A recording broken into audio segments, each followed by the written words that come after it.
ജയ് മാത. ചരണം ശരണം രമാംബികേ, ചരണം ശരണം ത്രയംബകേ. എൻ്റെ പൂജ്യയായ ഗുരുവിനെ കണ്ടിട്ട് ഏകദേശം 10 വർഷത്തോളമായി. 1950 നവംബറിലെ ഒരു ഞായറാഴ്ച രാവിലെ ഞാൻ തൃശ്ശൂരിൽ അമ്മ താമസിച്ചിരുന്ന വീട്ടിലേക്ക് കടന്നു ചെന്നു.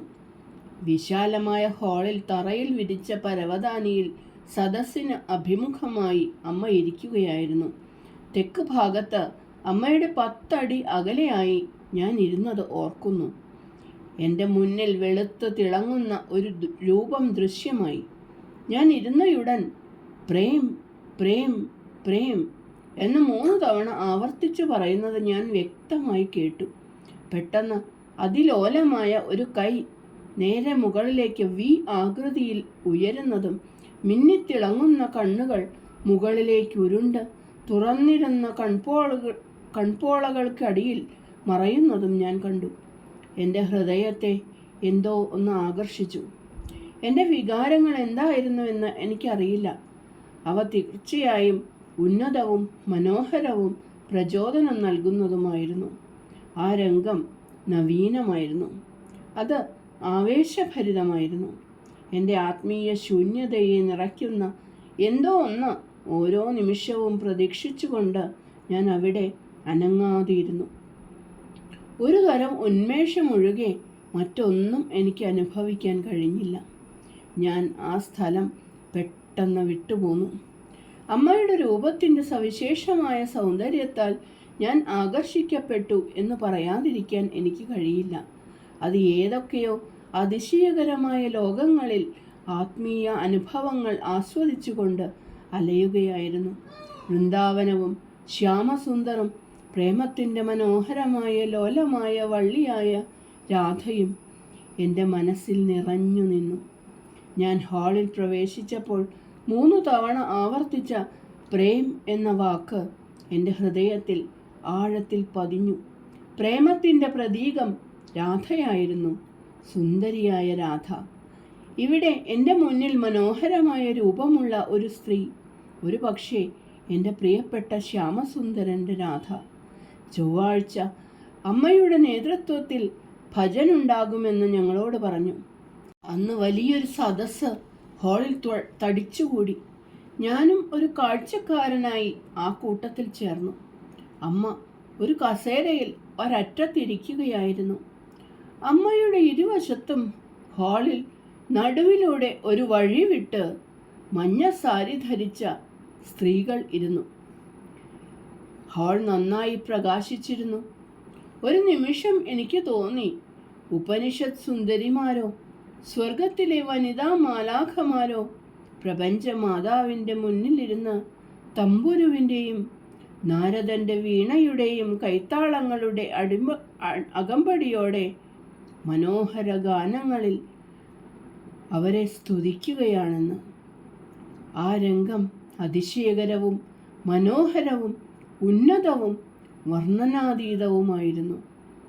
ഒരാൾക്ക് സ്വയം മറന്നുപോകുമായിരുന്നു. ഞാൻ സ്വർഗത്തിലാണോ ഭൂമിയിലാണോ? ഇവരെല്ലാം യഥാർത്ഥ മനുഷ്യരാണോ? ഞാൻ അവരുടെ മുഖങ്ങളിലേക്ക് നോക്കി.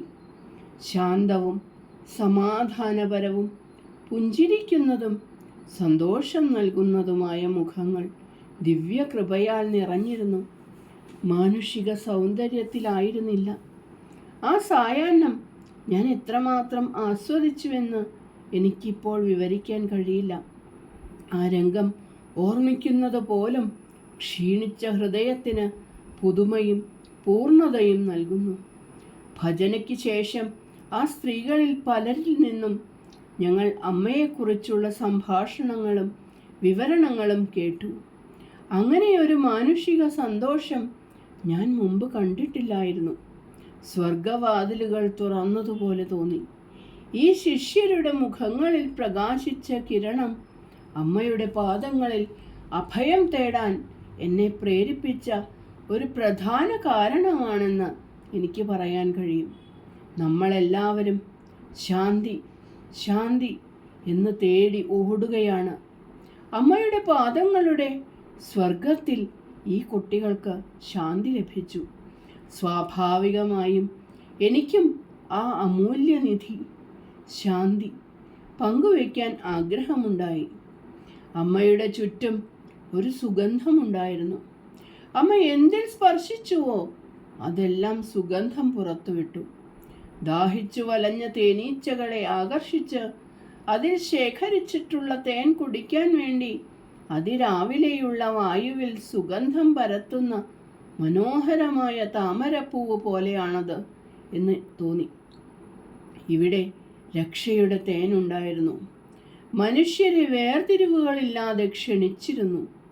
എനിക്ക് അമ്മയെക്കുറിച്ച് കൂടുതൽ അറിയണമെന്ന് തോന്നി.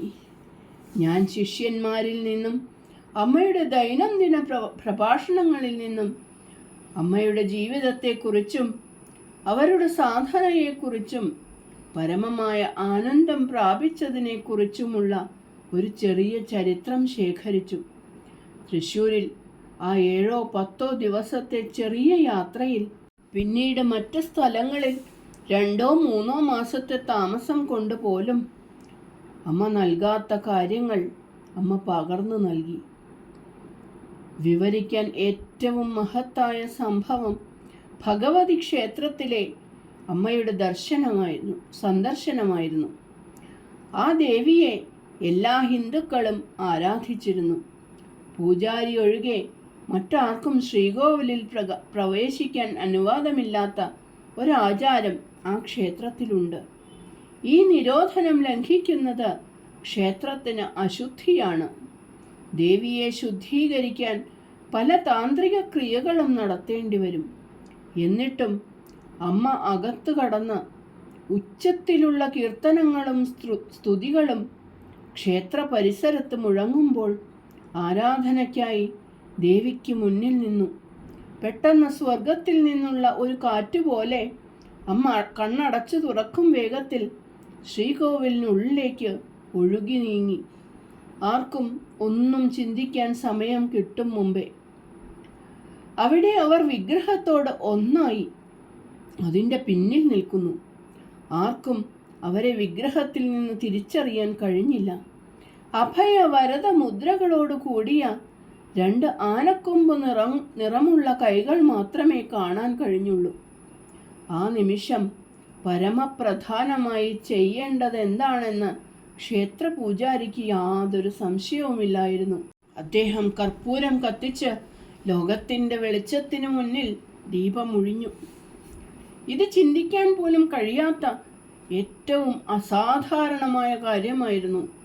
മലബാർ ക്ഷേത്രങ്ങളിൽ പൂജകളുടെയും നിവേദ്യങ്ങളുടെയും സമയം നിശ്ചയിച്ചിട്ടുണ്ട്. പൂജാരിക്ക് ഇഷ്ടമുള്ളപ്പോൾ ദീപമൊഴിയാനോ നിവേദ്യങ്ങൾ അർപ്പിക്കാനോ കഴിയില്ല. ഇത് നിശ്ചിത സമയങ്ങളിലുള്ള പൂജയുടെ ഭാഗമായി മാത്രമേ ചെയ്യാൻ കഴിയൂ.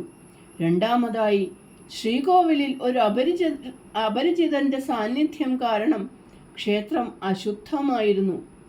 അശുദ്ധമായ ദേവതയ്ക്ക് പൂജകൾ ഒന്നും ചെയ്യാൻ കഴിയില്ലായിരുന്നു.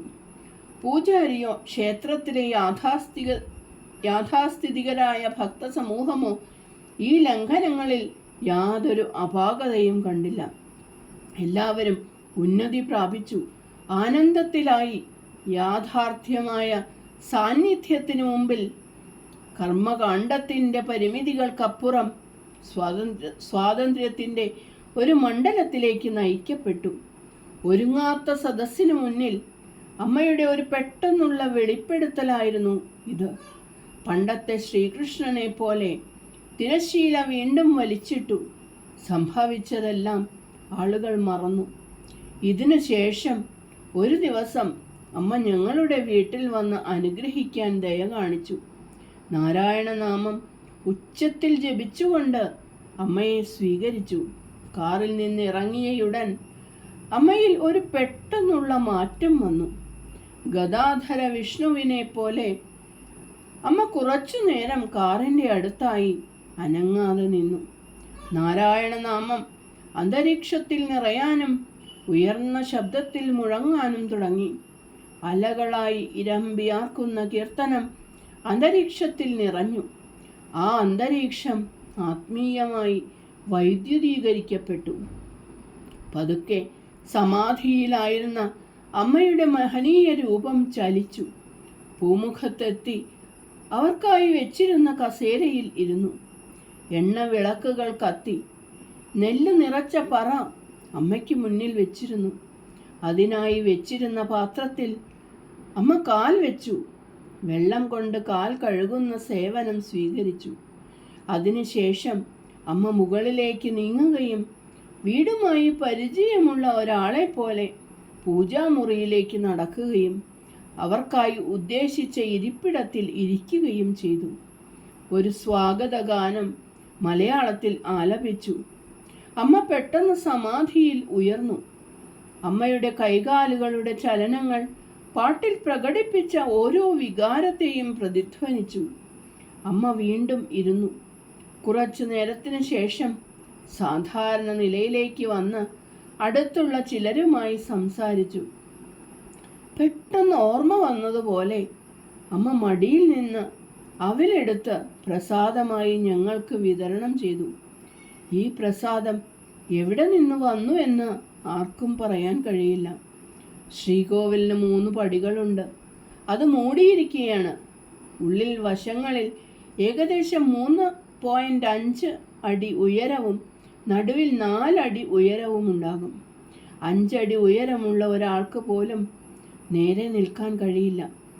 അമ്മ പൂജാമുറിയിലേക്ക് തിടുക്കപ്പെട്ട് കടന്നു ചെന്ന് മണ്ണുകൊണ്ട് നിർമ്മിച്ച കൃഷ്ണ വിഗ്രഹത്തെ ആലിംഗനം ചെയ്ത പടികളിൽ നേരെ നിന്നു. തല ചെരിയാതെയും മുകളിൽ തട്ടാതെയും എങ്ങനെയാണ് അമ്മയ്ക്ക് നിൽക്കാൻ കഴിഞ്ഞതെന്ന് മറ്റൊരു പരിഹരിക്കപ്പെടാത്ത സമസ്യയാണ്. അമ്മ നൃത്തം ചെയ്തു. വിഗ്രഹവും ചലിച്ചു. അമ്മയുടെ സ്പർശനത്താൽ വിഗ്രഹത്തിന് ജീവൻ വന്നതുപോലെ തോന്നി. അന്തരീക്ഷം എത്രത്തോളം തീവ്രവും ഭയഭക്തി നിർഭരവുമായിരുന്നു എന്ന് പറയേണ്ടതില്ലല്ലോ. സദസ്സ് ഭയഭക്തിയോടെ നോക്കി നിന്നു. ആ രംഗം വർണ്ണിക്കാൻ എനിക്കതിന് കഴിയുന്നില്ല. എനിക്ക് വിവരിക്കാൻ കഴിയാത്ത രീതിയിൽ അവിടെ ദിവ്യത്വം പ്രകടമായി. അമ്മ ശ്രീകോവിലിൽ നിന്ന് ഇറങ്ങി വന്ന് ശ്രീകോവിലിന് മുന്നിൽ തറയിലിരുന്നു. അമ്മ ഞങ്ങളിൽ എല്ലാവരിലും ആഴത്തിലുള്ള ഒരു മതിപ്പുണ്ടാക്കി. ഇതിലും ആകർഷകമായി ദിവ്യത്വത്തിന് പ്രകടമാകാൻ കഴിയില്ലെന്ന് പറയേണ്ടതില്ലല്ലോ.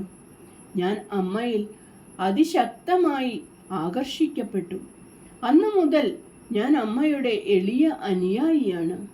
തലശ്ശേരിയിലെ അമ്മയുടെ വസതിയിൽ ഞങ്ങൾ നിരവധി അവസരങ്ങളിൽ ചിലവഴിച്ച ആ ദിവസങ്ങൾ ഭയഭക്തിയോടും ആദരവോടും കൂടി അല്ലാതെ എനിക്ക് ഓർക്കാൻ കഴിയുന്നില്ല. അമ്മയുടെ ആതിഥേയത്വവും സ്നേഹവും ഞങ്ങളിൽ നിറച്ച ആത്മീയ ഊർജവും അമാനുഷികമാണ്. നിങ്ങൾ സംസാരിക്കുകയും ഭക്ഷണം കഴിക്കുകയും ആസ്വദിക്കുകയും ചെയ്യുമ്പോൾ ഇത്രയും വലിയ അളവിൽ ആത്മീയ ഊർജം ലഭിക്കുന്നത് നിങ്ങളുടെ പേശികളിൽ സൂചി കുത്തുന്ന വേദനയില്ലാതെ നിങ്ങൾക്ക് സ്വയം പഴയ ജീവിതത്തിലേക്ക് മടങ്ങാൻ കഴിയില്ല. ആ ദിവസങ്ങളിലെ സന്തോഷകരമായ ചിന്തകൾ ഞങ്ങളെ ഉയർത്താൻ, ഭൗതിക തലത്തിനപ്പുറമുള്ള ഉയരങ്ങളിലേക്ക് നമ്മെ എത്തിക്കാൻ പര്യാപ്തമാണ്. ഗോപികമാരുടെ ധ്യാനം എന്തായിരുന്നു? നടക്കുമ്പോഴും സംസാരിക്കുമ്പോഴും ജോലി ചെയ്യുമ്പോഴും ഗോപാലകൃഷ്ണനെക്കുറിച്ചുള്ള ചിന്തകൾ. ആ മനോഹരമായ സ്വപ്നമായിരുന്നു അവരുടെ ധ്യാനം. അമ്മ പണ്ടത്തെ കൃഷ്ണനെ പോലെ പ്രത്യക്ഷപ്പെട്ട അത്തരം ദിവസങ്ങൾ ഞങ്ങൾക്കും പല തവണയുണ്ടായിട്ടുണ്ട്. ചരണം ശരണം രാമാംബികേ, ചരണം ശരണം ത്രയംബകേ. ജയ് മാതാ.